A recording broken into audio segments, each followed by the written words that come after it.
hand spin something, or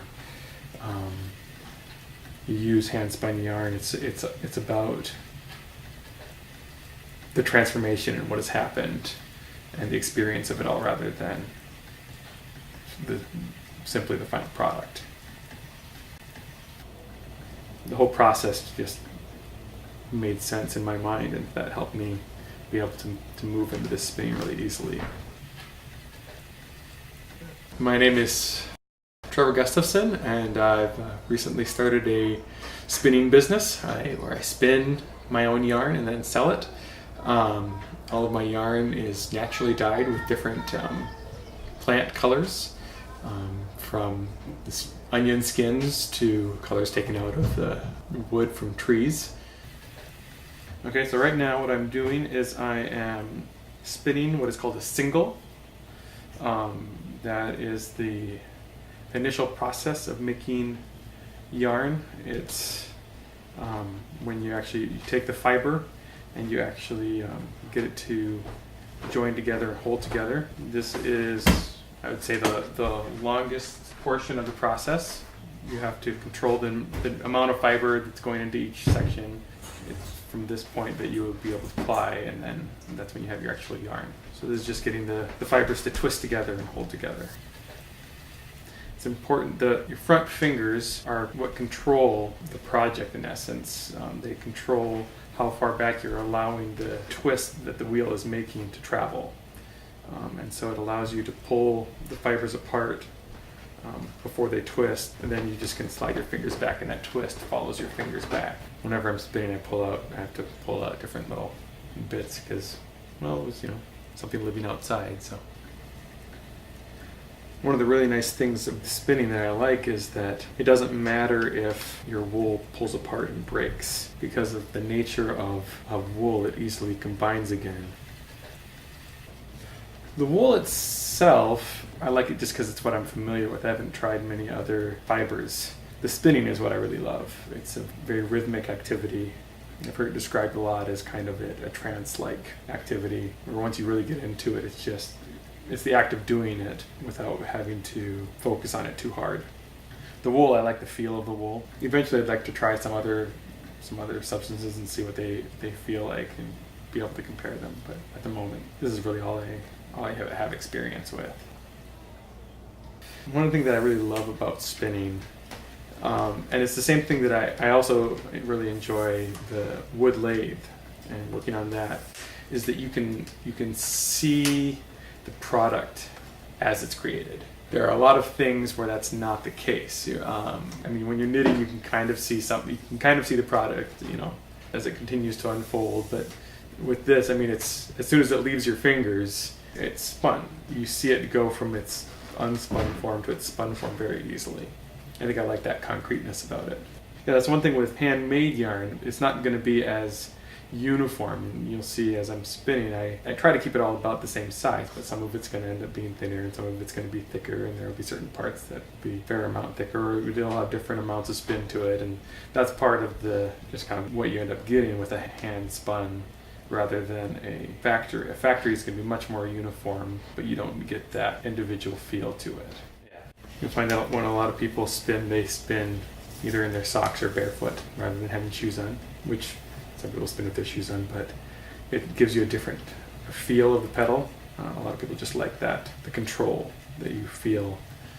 You get more connected with the machinery.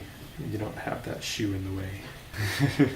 I have to use both my hands when I'm spinning. What I'm doing, my front hand pinches the area between that finished spin there and the part that is still waiting to be spun.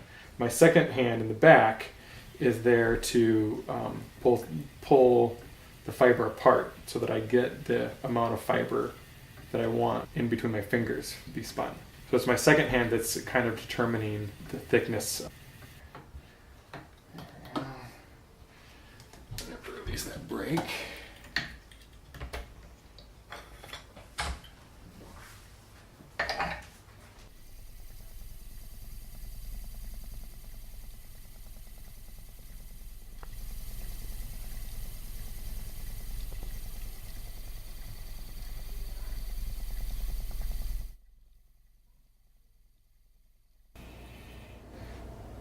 So when you're doing this, you can test it out as you go and see if it lays straight. So you want this loop to just sit even down here. And so really the key with plying is to kind of count your pedal strokes. So you see about how much you're doing, and you can get it around that. So in this process, just like in the other process, I need to use both my hands. My rear hand is there to kind of hold everything apart, and it allows me to feel if something is in the yarn, if there are knots or anything like that we need to deal with before it gets spun up. And then my front hand, once again, controls the twist.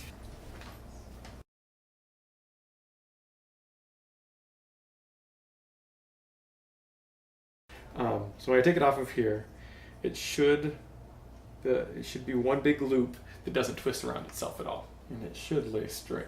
That is fairly straight. This business started probably about a month and a half ago. I originally actually got started spinning about 2 years ago. I learned how to spin from a group of nuns from Washington State while they were visiting a retreat center that I was living at in the Cascade Mountains called Holden Village. I kind of fell in love with spinning through my enjoyment of knitting. I started knitting when I was probably in about 2nd or 3rd grade. And then from there I just gained an interest in yarn and where it came from.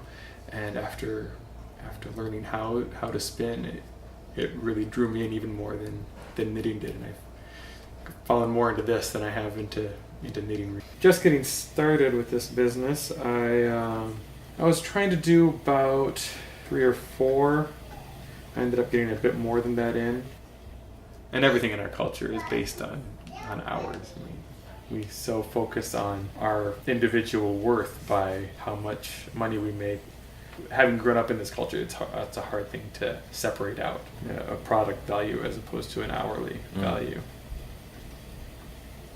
After you've spun everything and plied it, then you wash it, and the final washing gets any excess dye out of it that's still in there, and it also relaxes the yarn. It allows the spin to kind of even out in the whole. Yeah, so that's the final process after you do all of this is one final washing, rinsing, and then it has to dry and set again. And that's called setting the twist. So there are a lot of different steps to this whole yarn.